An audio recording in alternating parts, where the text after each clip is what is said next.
I'll say this. It has been a hell of a news cycle for septuagenarian football coaches.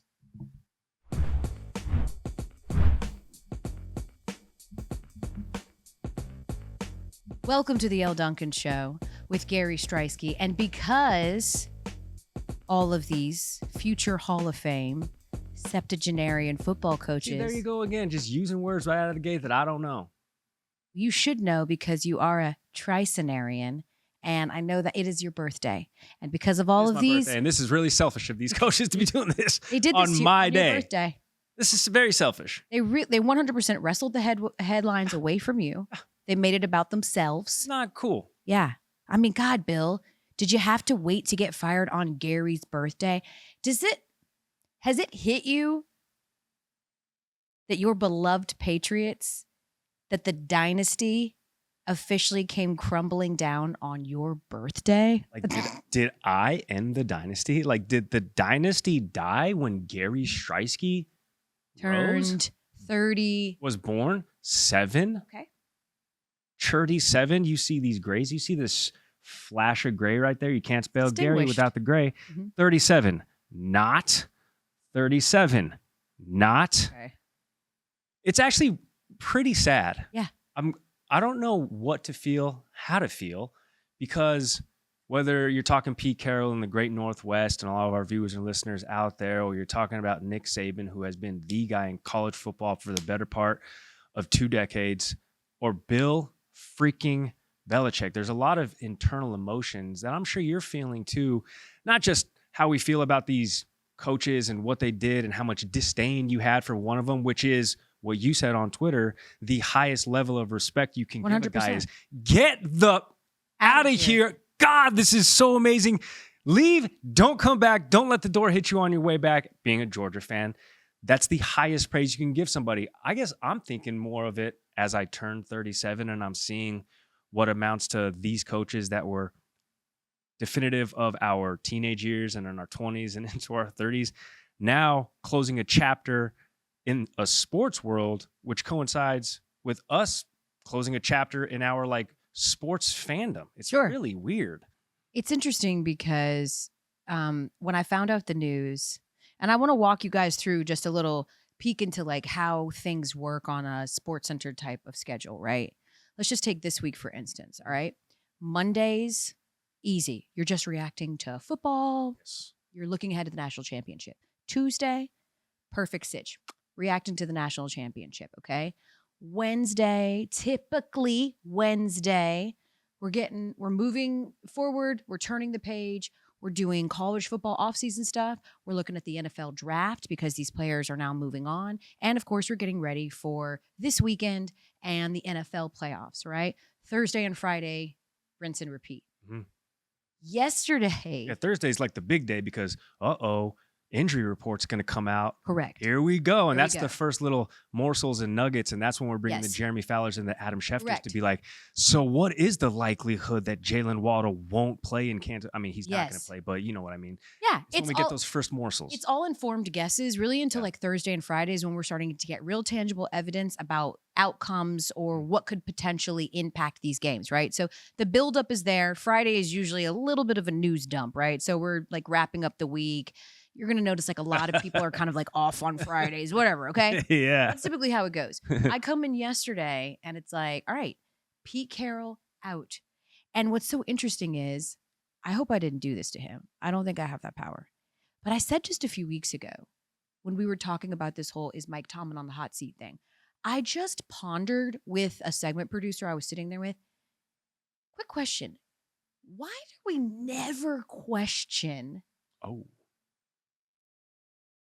Pete Carroll? Why do we never question whether he is on firm ground or not? Because while we already know that Pete will go down as the greatest Seahawks coach of all time and what he's done and what he's meant to that organization, you got a whole lot of tepid results of late, man. 2013 was 10 years ago. That's when they won that Super Bowl, right? So I always wondered, we just never talk about it. We never even mention that Pete Carroll in any conceivable way could be in trouble for his job. So that news comes out of nowhere, seemingly. Pete Carroll yesterday, and we're like, okay, so we're going to do our whole show honoring Pete Carroll. who, based on that press conference yesterday, Gare Bear, he is not ready to walk away. 72 years old, still's got the energy of a young buck, said so. He's moving into a advisory role, West which Coast means... will do that to you, man. They got that green juice out there. I thought you were just going to leave it at green. They also got that. They also got plenty of that, too. Up in Seattle, you can ski, too, any time of year. Wow. It's true. It's really a free-for-all. Anything goes out there. I don't think that's what's leading to Pete Carroll's stamina. No. He's a healthy man. Guy's a healthy guy. But Mississippi River bias. I mean, it's west of. You know it. It's just, they're not New England. They're not New York. They're not the Mid-Atlantic. So there's like, yeah, what y'all doing over there is cute. Yeah, Emerald Whatever. City. Emerald City. Let us get back to the Yankees and the Knicks. You know what I'm saying? So Pete Carroll happens. We're going to do the whole show yesterday about Pete Carroll. I'm standing there taping at like 5:05 p.m. Eastern time. I'm standing there taping a segment with Louis Riddick where we're talking about the Seahawks and like what his legacy means. And then my producer pops in my ear and goes, hey, when we're done with this taping, we need to regroup because Nick Saban just retired. And I'll be damned if I did not drop to my knees and scream, thank God, get the out. Okay. So that happens. And very quickly we go, oh, poor Pete Carroll. Poor Pete Carroll. And Adam Schefter was like the guy to speak up and say it. Like Adam Schefter was like, poor Pete. That man deserved to have his moment in the sun. This was supposed to be Pete Carroll Appreciation Day. Here comes Nick frickin' Saban. And now he is a total and complete afterthought. I got 2 points here. Did you say Louis Riddick was in studio with you? Louis Riddick was, I was. Oh, that's so funny because I just think it would be awesome out of context if you just dropped to your knees after that segment and were like, get and Louis Riddick thought you were talking about him. And he's like, damn, Elle. All right. I thought the segment was pretty good. Sorry. Secondarily, the whole Nick Saban to Pete Carroll thing, I know it's a little bit more of a morbid comparison, but it was very much June 25th, 2009. What do you mean? When Michael Jackson passed away. And it stopped everybody in their tracks. Yeah. What is that? What do you mean? And who also passed away that day? I don't know. Exactly. Farrah Fawcett. And on any other day. Oh, yeah. I mean, they died in like the same county on the same day. Yeah. Any other day, and it was a headline, of course. I'm not trying to make jokes about the passing, but any other day, that would have been the headline. But it's Michael freaking Jackson. Yeah. It's Nick freaking Saban. Right. Everything stops. Every rundown gets torched, gets blown out of the water. Thrown out the window. See you later, guests talking about whatever you thought you were talking about. NBA this, no. NFL that. Get Paul Feinbaum on the show right now. Get every SEC person we've ever. Somebody call up Roman Harper. Laura Rutledge was it? She like appeared on set. I was like, there she is. Saying. They put out that back call, and like that's the thing that's really cool. We got to give a lot of props to the people behind the scenes because we're the ones that sort of get this information. But when we're getting this information, before it even comes in our ear, Nick Saban is retiring. There is a news desk that had to fact check that. There is someone on the line trying to get literally everyone with any kind of connection they could ever think of that works here, that knows Nick Saban, that covered Nick Saban. So within minutes of this happening, we've got Reese Davis, right? We've got Laura Rutledge. We've got Greg McElroy, who played for Nick Saban, won a championship with him, right? We've got Stephen A. Smith, because of course he is the voice of all things here. He's homies with Saban. Homies with Saban. He said that was one of the greatest moments of his career. Saban flying him out to go speak to Alabama last year. So we are lining all these people and we're getting all of this perspective. And I felt so bad because we would literally like do like 14 straight minutes on Saban, rightfully so. And then we'd be like, in other news, Pete Carroll is also out after 14 seasons in Seattle. Sports Center, we'll be right back. And then all of this happens. And then today happens. Thursday happens. And right before we start taping this show, we get the news that Bill Belichick said, hey, Pete. Hey, Nick. I know you used to work for me, Nick. Hold my beer because here's some more news for you. I got something to say. I'm out after 24 years in New England. It is done. We talked on this very show just a couple of days ago. Bill sort of hinting at the fact that like, I might be okay to just like take one role and give up the other role. Based off of what he said the last time he was in front of a mic was like, hey, I am under contract and I'm going to talk to Robert about what is best for this team and how I can help contribute. That wasn't the exact quote, but it was something along those lines. It gave me the impression that he was going to find a way, and Robert Kraft was also going to help find a way to keep Belichick in the organization in some capacity. Obviously, That's not the case. They came to a mutual parting of ways. Mm-hmm. It's just a massive end of a chapter. Another quick peek behind the curtain and how you talk about all hands on deck.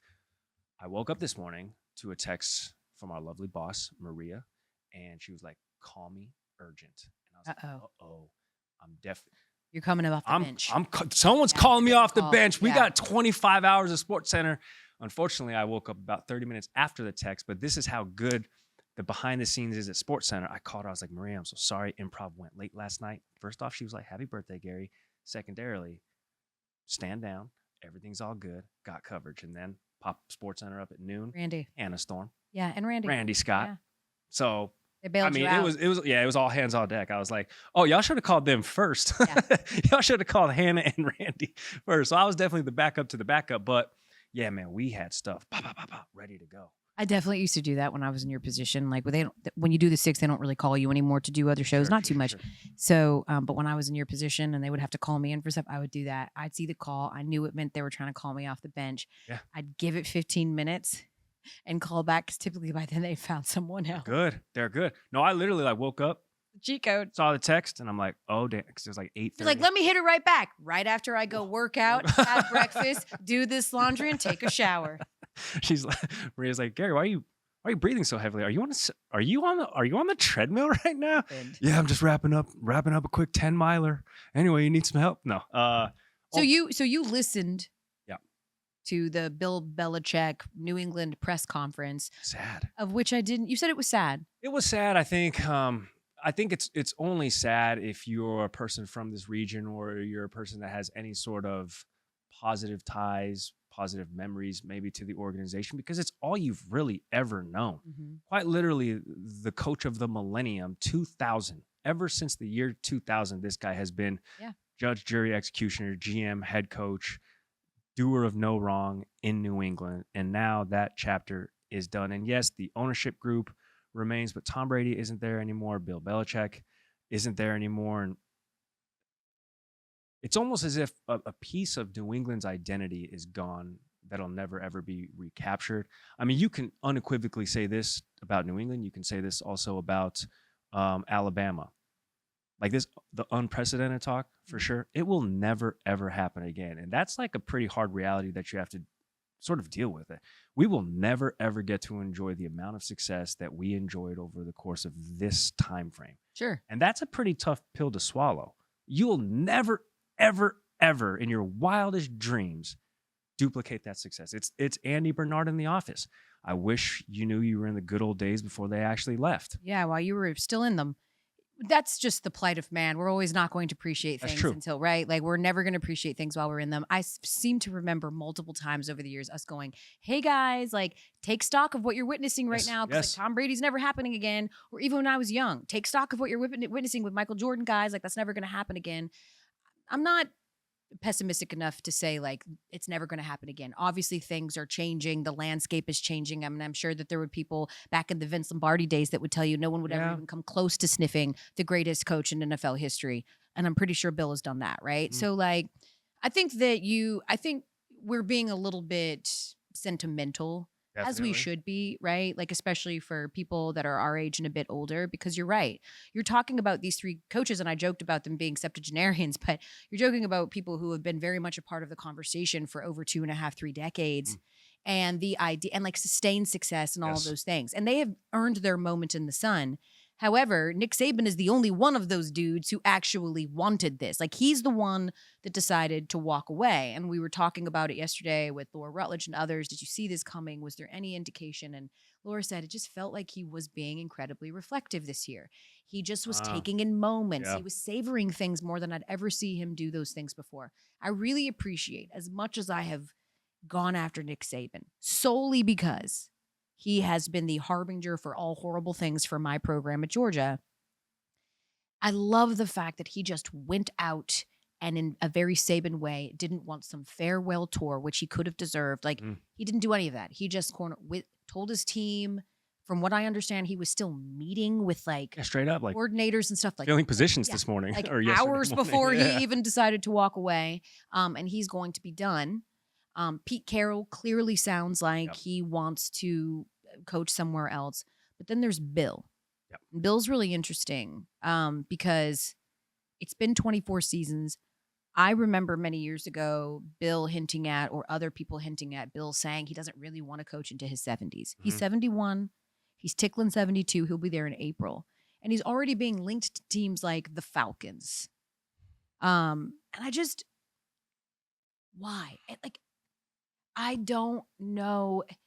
All of our colleagues today are sitting on air doing the whole, like, if Bill Belichick wants a job, he should be the first person that you call. Like, you want him over everybody else. And I do wonder if that's still the case. I wonder that only and solely because we even hear, even this week, the Julian Edelmans of the world. We've been for years heard the Gronks and the Danny Amendolas talk about what it's like to play under Bill Belichick. You got to be a different dude. They played for Tom Brady. Right? They played under Bill Belichick, but they played for Tom Brady. You got to be a different dude. Yeah. There is no games here. We heard some people talk about how Nick Saban has softened over the years. I don't know a single player that said that about Bill Belichick. I think he's the same person today as he was when he first came into the league. And I just don't know that that necessarily resonates in the same way. And if you're Bill, are you really only doing this, let's say going to a place like Atlanta because you want to be able to prove, you want to pull your own Brady. You want to show, like, I can go somewhere else and make this happen. You don't even have a quarterback there. Why would you do that? Why would you start back? I don't know what's left to prove and why Bill Belichick can't just sort of ride out on what he's already done and why he would be that coach that you need to have more than any other. 13 more wins and he's the winningest coach of all time. But do numbers really motivate Bill Belichick?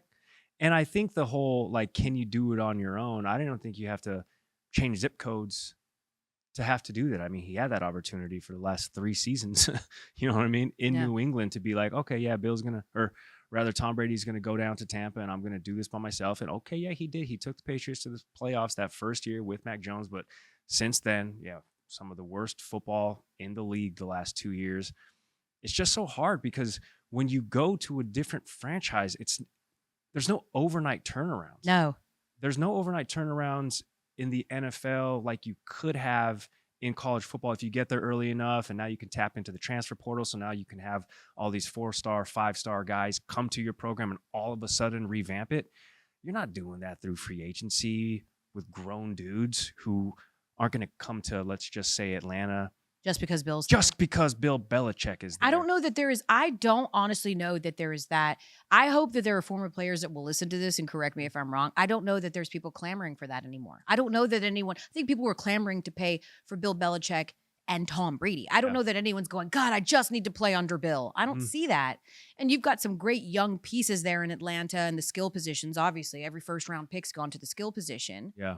And obviously, you've got a really winnable division. And frankly, you've got a decent defense, a defense that's really overplayed, played outside of themselves. That's your side of the ball. Patriots defense, still solid defense, right? Yeah. Like, say what you want about the personnel stuff with Bill, but he's failed at that so often. And you're then getting rid of Terry Fontenot, which I don't care about that either. He can go as well. It just doesn't make a ton of sense to me. And they keep linking him to the Falcons. Arthur Blank, super classy guy. They're both similar personalities. Yeah. Like, I think it's a good personality fit. They're both cerebral, serious. I mean, he's closer to Arthur Blank, the owner in Atlanta, in terms of age and things in common than he is with this generational crop of players. This reminds me of when the Patriots beat the Falcons, actually, in the Super Bowl. They were down 28-3. And the players were mic'd up on the sidelines. And I think it was Julio Jones. And they were up 28-3. He's like, nope. Because you know who's still over there on that sideline? They still got Tom Brady on that sideline. And is Bill Belichick on that sideline. It was, nope. They still got 12 on that sideline. This was before the Patriots came back and came back. So I think players in the league, I guess I should say, the point I'm trying to make is, to back up your point there, it was more of an admiration for Tom Brady, who had Bill Belichick as his coach, and not Bill Belichick, this high and mighty guy who, had Tom Brady as his quarterback. Yeah, I think you dealt with Bill's ways because you wanted to play with Tom Brady. And think about this. His players now, Belichick's players now, are this up-and-coming crop of coaches in the Mike Vrabels, in the Gerard Mayos, the in-house favorite, according to some of the beat writers who follow them every single day, who might get that baton from New England and become the head coach. So I don't see why he comes back, man. Just go hop on your boat, go down to the Cape and enjoy retirement. Whatever it is, retirement or not, on the other side, will remind you very quickly of the incredible journey of Bill Belichick to New England. Elle. Yeah. As if this news dump couldn't get any dumpier. What? This weekend. Are you kidding me? What? Pete Carroll retires or whatever. Nick Saban retires. Bill Belichick, Patriots part ways. Are you kidding me? Shane Green has signed a minor league contract to go to Texas Rangers spring training. Right. Blow up the rundown. Are you kidding me? We buried the lead. Yo, it's a great time right now to get any news that you want to get out there, out and just tucked away and forgotten forever. Yeah, if you're embarrassed about something, release it today. Now. Just snooze up it. Out now. No one will pay attention. Before we move on from the coaches that are moving on, Bill Barnwell, great colleague of ours, NFL Brain Trust, fantastic. He's got an amazing article up right now. If you just want to do a deep retrospect on the years of Bill Belichick, it's great. But of course, this is an ADD crowd. We talk to ADD people like us. So I did all the reading for you. I can just sum up. I just want to remind people of the incredible journey of Bill Belichick, and I can do it in like under a minute. Okay, you ready? I'm ready. Hired by the Browns after serving as Bill Parcells' protege. Okay. Fired after 5 seasons because he was a grump. That's what Art Modell, the owner, said, not me. Links up with Bill again in New England as an assistant.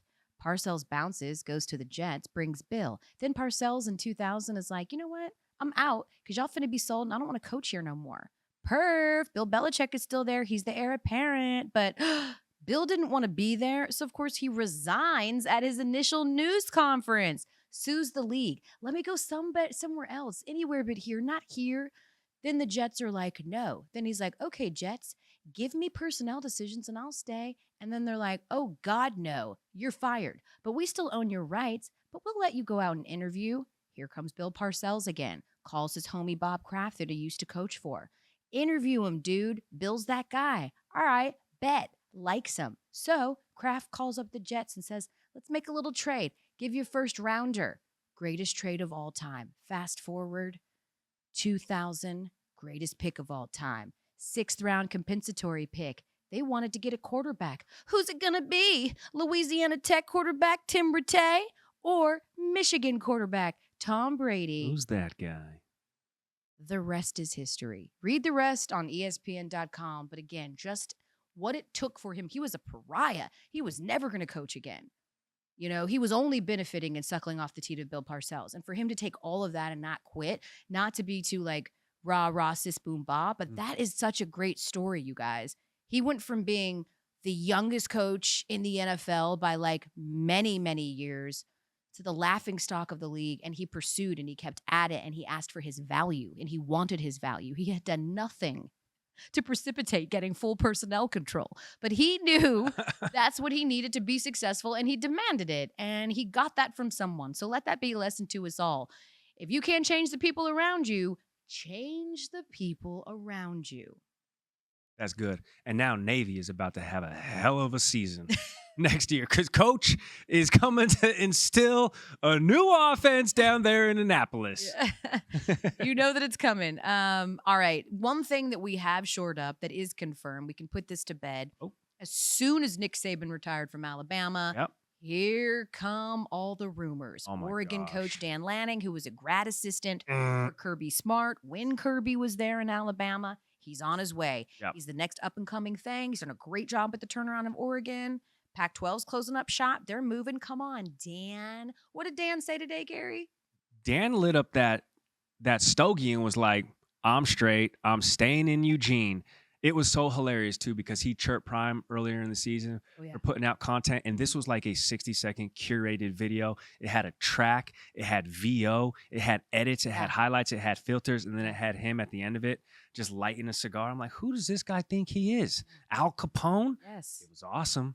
And he's staying a duck. There it is. He's staying a duck. I like Dan Lanning. Yeah, Dan Lanning got that swag about him. It makes the most sense, dude. Yes. You want to come follow Nick Saban at Alabama, where you already know the SEC competition is super lit, Or do you want to stay on an Oregon team that's going to join a Big Ten conference that will probably not have Jim Harbaugh there? Correct. An Ohio State team with no quarterback. Like, you're already one of the best teams in the Big Ten right now.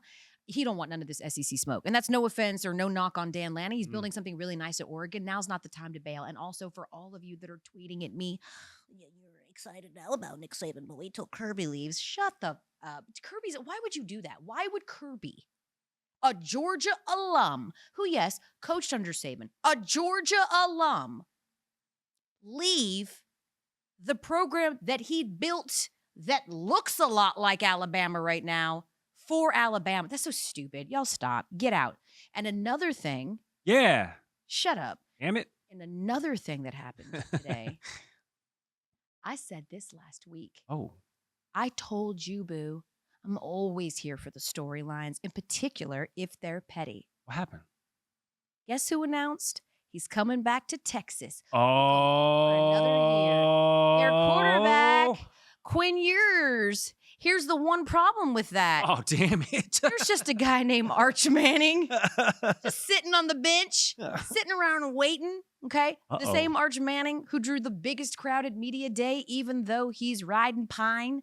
The same Arch Manning who's got like a real famous family sprinkled throughout, Hall of Famers. It's Arch Manning. Yeah. The guy, the NIL money. He is the Texas prize. And now he's going to sit for a whole other year? Arch Manning going to look real good in that crimson. I'll tell you that much right now. He's going to look good spinning the rock down in the loose. God, that was probably a tough conversation for Sark to go through, huh? I know. So, Maybe okay. it was. Let's role play, because okay, I said this before. This is such a precarious situation for Texas. I actually don't envy the situation that they're in, because Quinn Ewers did not do enough for people to go, you took him on the CFP. You can't sit him, right? He didn't. I get that. He did. He took them to the CFP in the semis. But in that particular game, what I wanted for Quinn was for them to ball the F out, whether they lost or not, simply because that's the only way you were going to quiet the Arch Manning calls. They want Arch Manning so bad. Quinn Ewers had to play outside of himself to quiet those. He did not. So what I'm saying is, it is a precarious situation, though, because despite the fact he didn't play outside of himself, he still played good enough to get you within a game of the national championship. However, when you talk about momentum, energy, excitement, all of those things that are important, it's Arch Manning. You spent so much money to get him. You got him specifically because he wants to work with Sark. He wants, to become a pro-style quarterback early on. Sark is great with that, whatever.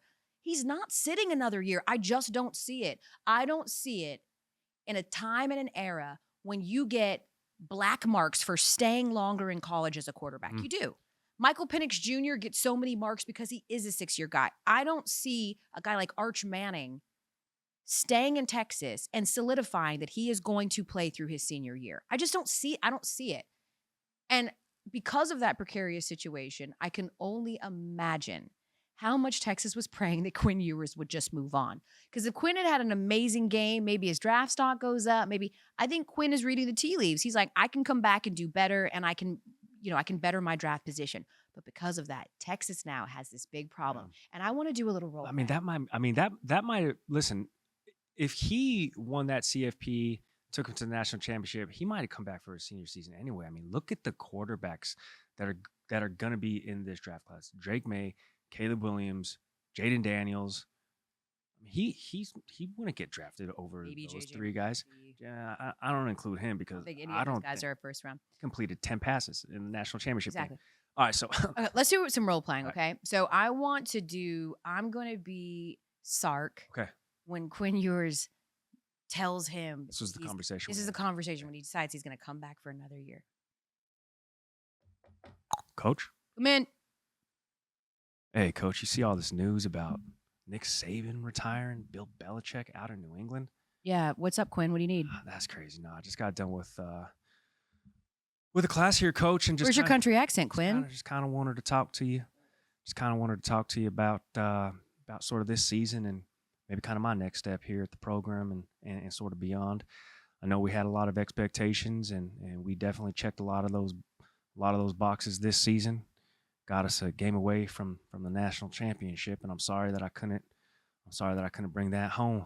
That's all right. It's not on you, Quinn. What do you want to talk about? I know, Coach. It's just that it was kind of sitting heavy on my heart that, as an upperclassman, getting ready to leave a program that I kind of left it in your hands, and I'm kind of possibly leaving it with a bad taste in everybody's mouth with the loss in the Sugar Bowl. I don't think so at all, Quinn. You've done a great job here for Texas, and nobody feels any kind of way. I know, Coach, but it's the Sugar Bowl, and I feel like that wasn't too Don't too worry sweet about of a it. performance, Don't Coach. think about it at all. You're going to do so many great things with your pro career. I am going to do a lot of good things in my pro career. I do believe that, Coach, and that's exactly what I kind of sort of came in here to talk to you about, is that professional career and that next step. Congratulations, Quinn. You're leaving? No, Coach. Actually, I'm looking forward to that pro career after my senior year here at the University of Texas. Wait, so Quinn, what are you telling me? You're coming back? Coach, I'm coming back, Coach. Why? Coach, I'm coming back. Why? I mean, Coach, I'm coming back from my senior year, Coach. have you consulted with your agent about this? Coach, Okay. I want to come back, Coach. Have you seen Mel Kiper's latest draft? I mean, you're doing really well. No, Coach, I've just been training. I've been in the weight room, Coach. Tomorrow's not promised, Quinn. And what we know today is you could play for a team in the NFL today. But I want to play for you, Coach. I'm going to follow you everywhere, Coach. I'm not that great of a coach, Quinn. I mean, I do all right. Coach, you going to Bama? Because if you go, I'm going. Coach, I'm going. Good point. I don't care about any of this, Quinn, because I'm off to Tuscaloosa. And if listen, players can declare by January 15th. I don't know if you can rescind a declaration of staying or going, but what if, I'm just going to throw this hypothetical out there because all of them have hit that I've tossed out there. Sark gets the job at Alabama. Arch Manning follows him to Tuscaloosa. He's anointed the starting quarterback for the Crimson Tide. Is Quinn Ewers going to want to stay in Austin if his head coach has left? No. So can he redeclare for the draft as long as this happens before January 15th? He will. Quinn Ewers is like one of those dudes who's like, Jim Harbaugh. I'm a Michigan man. Like he is a Texas guy. He wants to be he wants to be known more for his legacy as a collegiate quarterback than what he could possibly do at the next level. He is all in on Texas. He's a Texas boy, guy. yeah. He's a Dallas boy. Yeah. All he wanted ever in his whole life. He dreamt of it. Like he ain't going nowhere. So he gonna be at Texas. It's just a matter of whether Arch Manning is going to be at Texas or not. Back on the Elle Duncan Show. We already previewed on Tuesday's show. Yep. Just the actual matchups, in a very Elle Duncan and Gary Striewski type of way. So really quickly, here's what I want to do as we get ready for Wild Card Weekend. It's wild. That's right. I'm just gonna run through the games. You give me the winner. Saturday, 2 games. Cleveland at Houston. Give me Cleveland. I love the Joe Flacco train. Miami at Kansas City. It's going to be sub-zero there. Okay. Out of the Saturday games, I'm going to go Houston. Ooh, Houston. Yeah, I'm taking Houston.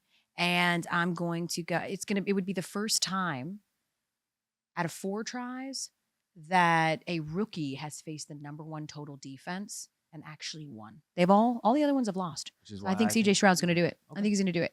Miami at Kansas City. Oh, I'm going Kansas City. Kansas City. Listen, Miami's injury report looks like a CVS receipt at this point. It's full of names, but the one name that's not on it is Tyreek Hill. Mm-hmm. It's a revenge game for him, and that's the only possible thing I can see. Tua's got to throw for 250 to Tyreek Hill, 12 receptions, 3 touchdowns. It's going to be really cold, man. These are not. Tyreek Hill is used to that. Okay. But the rest of the Dolphins aren't, specifically Tua. He's played 1 game sub 40 degrees. Right. It's going to be -5 degrees. It might be the coldest game in recorded history. Correct. Good luck. Sunday, Pittsburgh at Buffalo. Buffalo.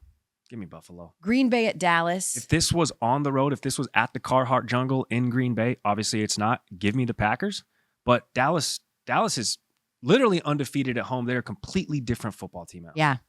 I'm going to go with Dallas there too. I'm also going to take Buffalo. And then LA and Detroit. This one's sexy. Yeah. This one is, gosh, I'm going to feel so bad if Detroit loses at the hands of the guy they traded away, Matt Stafford in LA. So for those reasons, give me Detroit. But so many of our colleagues have said this Rams team, aside from the 49ers, the 1 seed, are the spookiest and scariest, biggest wild card on the NFC side of the playoffs. Sure. But give me Detroit. Yeah, I'll go with the home team here. I'll go with Detroit just because I kind of like want it to happen. And then, of course, on Monday, we've got Philadelphia at Tampa Bay. Which is crazy. Philadelphia does not look anything like the Philly team that went to the Super Bowl last year, and Tampa Bay, one of the hottest teams down the stretch in the back half of this season, so much so they're hosting a freaking playoff game. I'm not going to count Philadelphia out, even though everybody has, and rightfully so. But maybe this is the week they figure it out. Give me the Eagles. If playoff games could end in a tie, this would be the prime one too, but they can't. So Yeah, for real. I'll go with Philly just because I just don't trust Baker Mayfield. It's been a fun story, but like I still trust a team who largely the same team that was in the Super Bowl last year over this Tampa team. All right, so we'll see if we're right. And if we are not right, I'm sure you will not tell us about it in the comment section. Thanks for that. Speaking of comments, social media going wild right now. Why? What happened? There is 2 sides. There is a 2 sides debate happening on social media right now, and it involves the Miami Heat head coach, Erik Spoelstra. This is Heat culture, baby. This is Heat culture. Okay, so the news comes down that Spo is going to get an 8-year, $120 million deal, okay, an extension, as he should, man. That dude's been absolutely fantastic since he came there in 2008, all right? We think, great, that's the deal. That's the story. But there's always more to the story. And in the days since that extension was announced, a little something came out, which is that the Miami Heat have Erik Spoelstra's back in more ways than one. Not only did they pay the man, they waited to ratify the deal until his divorce was final so that his ex-wife couldn't get a single dollar of his new contract money. God, that's so petty. Like, listen, I'm sure that she's going to be fine once assets were separated pre $120 million, but that would have been nice. But this is too much talking, Elle. Like, the ink is barely dry before they're like, ha ha, look what we did. There's got to be some sort of statute of limitations of tomfoolery, all right, of shadiness, right? I'm not saying that Erik Spoelstra and the Heat are in the wrong. All I'm saying is they took their victory lap over this whole thing a little bit too quick. Maybe let the ink dry a little bit. No, once the ink is dry, the ink is dry. But it don't even sound like it was dry. It doesn't even have to dry, okay? It can be smudged. The second you sign that, it's a done deal. They were very strategic. You think they didn't wait? They didn't wait. But here's the thing, okay? Because everybody is now tweeting at his ex-wife, Nikki Spoelstra, way to go, you dumb. The trolls are out. Way to go, you fumbled the bag. Ooh, you're so stupid. And I'm with her. She slapped back. What'd she say? She's like, I'm sick of this. She's like, according to the crass, ignorant, uninformed society at large, women can't win. Women can't be genuinely in love with someone successful. No, they're just pretending that they're in it for the money. And if a woman chooses not to be with a successful partner, apparently she's an idiot. And I think she's 100% right. This reminds me of a story that my dad told me many years ago. Oh, is it story time? Sure. Okay. Story time on the Elle Duncan Show featuring Gary Striewski. We all know Clark Duncan is an official. He loves being an official. He does it on the side. It's a thing. Blow the whistle. Blow the whistle. He used to be an official with a man, quiet man in his late 50s, whatever, who apparently had been going through a tough time because he was getting a divorce. Okay. And it was tough on him. He'd been with his wife for a very long time. And his wife, like something nefarious. I think she left him for someone or something like that. You know the story. This man wins the lottery. Yes. Hell yeah. Straight up wins, and like a big one. I don't mean a scratch off. I don't mean $100,000 scratcher. I don't mean these stories on my lotto life or what It had 2 commas in it. Yeah. You know, when you watch like My Lotto Dream Home on HGTV and these people won $50,000 on a scratcher. Yep. No. He won like hundreds of millions of dollars. Oh, he won a Powerball. Oh, at the time it was something that had mega in the title. Correct. It was like history setting at the time. Oh, damn. And this is months after his divorce is finalized. Yes. And I just remember everyone being like, this dumb. And I remember even at the time being like, sure, yeah, sort of. But also if she was unhappy in a marriage, she's not dumb. She got out of it. Who cares? Who cares? And they're doing the same thing to poor, sweet little Nikki just because she met her husband as a Heat cheerleader. Oh, is that how it went down? Yeah, she's a Heat cheerleader. Currently? Yeah, no, she was. I mean, like, she's clearly not cheerleading for them anymore. She was Erik Spoelstra's wife for 10 years. Damn, she's staying active. That's awesome. That's keeping her real. She got to get that paycheck. What side do you fall on? Are you of the bad timing chick, or are you of the timing is the timing and none of it matters because you're free and happy? Oh gosh, the timing is the timing, but I do have to wonder, like, if Erik Spoelstra was just a video coordinator, okay, would the glitz and glamour of the Miami Heat cheerleader have given him the time of the day, and then vice versa? So fair. If you ask me what side I fall on, nobody's side. I'm Switzerland, baby. You know what I'm saying? I am Switzerland. Super neutral. You're both in it for the wrong reasons. Yeah, I know. Damn. Listen, she's going to be all right. They've been married since 2008? No, he's been with the Heat since 2000. Oh, got it. They've been married for like 10 years. They've been on the books? Nah, she's straight. She's good. Yeah, she's going to be fine. She don't need the 120 amps. Also, she has her own hustle. Let's also not insinuate. What does she do? The other thing that we do. She's got like a podcast that she does. I think she's an influencer. I'm just saying, let's not assume that everybody that is married to a successful person is just a kept person that's not doing anything, that doesn't have their own thing, that doesn't have their own hustles. Like, let's not all assume that either. So I'm sure she's going to be just fine. Okay. Well, can I just give you this quick nugget? Mm-hmm. Okay. I'm part of a very, very successful podcast myself, and it has generated me exactly $0. That's true. So she needs a part of that 120 million. I'm going to tell you that right now. Like, I love it. Let me hold $1, please. I love that you dubbed this podcast successful. No, I didn't. I said very successful. Oh, because it is. Clearly, we've a lot of fans. Listen, clearly we've got commercials. Run it! Oh, that was a good segue. We're gonna close things out. Yep. By doing a little wish list, if you will, because there is a source that says Netflix is doing a new NBA documentary series. Remember, great success with the series Quarterback. Yep.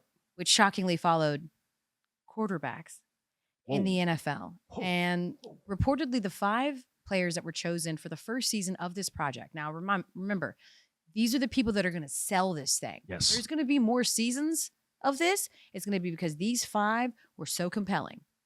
And I'm not going to lie. There's 3 of them on here where I'm like, hell yeah. LeBron James, you got to have LeBron. Yep. Jimmy Butler. Just a walking soundbite. Check. Yes. Anthony Edwards. It could just be him. Well, he might back out of this. He's project. fantastic. Hey, Kermit Wiltz might be backing out of this project the way social media be putting his business on blast. Fair. DeMontis Sabonis. Love that. He has a vineyard. Oh, I don't know enough about him. Okay. Yeah. All right. Dad's a Hall of Famer. You're clearly the demo. Hell yeah. And Jason Tatum. I like Jason Tatum because we're going to be like, oh, he's the best dad ever. I like Jason Tatum, but I think he's boring. He's going to be at low key. Deuce is going to be the star of the show. So low key. Deuce is going to be the star of the show. Okay. All right. So it got us wondering if you could choose 5 people. Yes. To have Netflix follow around, who like 5 ESPN hosts, colleagues. Yes. Who would be on your Netflix docu-series if we were trying to sell more seasons of this? Okay. That's a good way to put it. Right? We were trying to sell it. We need to sell this thing. Because part of me was just like, dude, who do I have like a man crush on? They've got to be good on TV. There's got to be something interesting. Okay. Now, I think that like, let's just put like the Stephen A. Smith aside. Okay, yeah, because I mean, Stephen his A. whole Smith life is on the internet anyway. Right. And also like he would be, he'd be compelling and all that, but like whatever. I'm going to start with the obvious, just because I have witnessed a little bit of the whirlwind when he comes to town. Yeah. And his band of characters. You can't put me on the list. Oh, my bad. I wasn't. Oh. Pat McAfee. Oh, yeah. I mean, it's just like pure entertainment. Yeah. It's wild. Mm-hmm. They go all over. The interaction with fans, it's a lot. Yeah. And I think that would be a good one. You got a whole crew. I got a whole crew. Everybody. Him and just objectively loved on the internet. Casting directors would love it. They're like, he's already got like 7 people to cast. Done. I am going to go with Chris Fowler. Chris Fowler is like, Chris Fowler is ESPN's Bruce Wayne. This guy is mysterious. This guy is elevated. This guy is crazy and, well, not crazy, but this guy's like sexy and he's cool and he's mysterious and he lives in Miami, but he's hiking mountains. He's flying on PJs. I have a man crush on Chris Fowler. What do you want me to say? Well, I'm not surprised because I told that to him once, my first national championship, and he's like, cool. yeah, he probably ran. Gary Guy crushing on someone. Yeah. Shocker. I'm choosing Monica McNutt. Oh, She's so fun. okay. She's a really fun person. She's wild. She's We need that. We need that. right. You get your NBA perspective. She does a lot of things, and she's just like a very fun, entertaining person. We need that element. Okay. Yeah, you need her energy. You're gonna like this one too. This one might be a bit of a homer pick for me, but I'm going Randy Scott. Okay. Right. Randy's very funny. The Datchler. Okay. And then you see him wrangling up the 3 kids, because oftentimes we see all these people on TV and they're like, oh my gosh, they're flying on the PJs. It's the glitz and it's the glamour. But you need a Jason Tatum.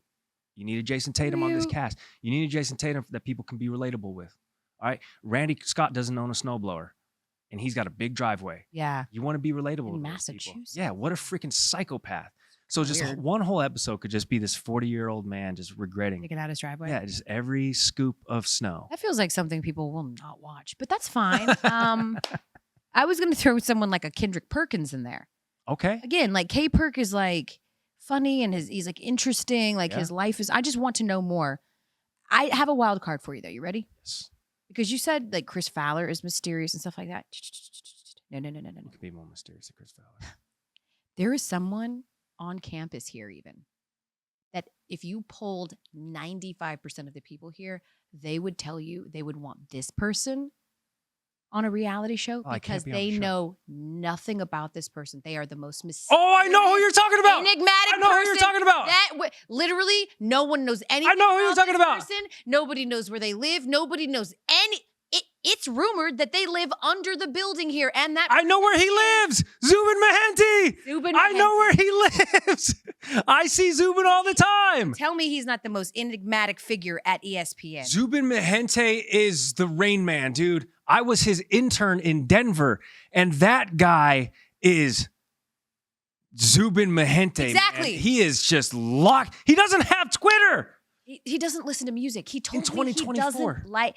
I asked him, I was like, Zubin, what's your favorite kind of music? He's like, oh, I don't listen to music. Oh, that's so good. I was like, none? I mean, he has this like dungeon. We call it a dungeon where he goes down and he watches like game film all the time. Nobody knows anything about Zubin. And that's why it's so amazing. You don't know if he's dating. You don't know anything about him. That's so good. You know nothing. The man even walks around our town fully suited. In jeans, a suit. middle of July. I'll be driving home. Zubin's taking his walk around the area we live, West Hartford, and he's just in jeans, long sleeve t-shirt in July. There it is. And I'm like, I'm going to go get him a bottle of water, turn around to give him a bottle of water. Poof, he's gone. Yeah, he is. He's like a magician. So that's what I'm saying, folks. Give me a Netflix show where they just put a camera in Zubin Mehenti's den. Sort of feels illegal, but do that. Yeah. Or not Netflix. Get rid of the cast. It's just Zubin. And just let me learn about this man. Yeah, thanks. That's a good pick. All right. You know what? Happy birthday, Gare Bear. Thank you. I still think it's selfish that Bill Belichick kind of take it up with him. Yeah, take it up with him. You got some free time now. I'm going to holler at my people in Atlanta. I'm going to set up a meeting for y'all at Magic City. See you next week.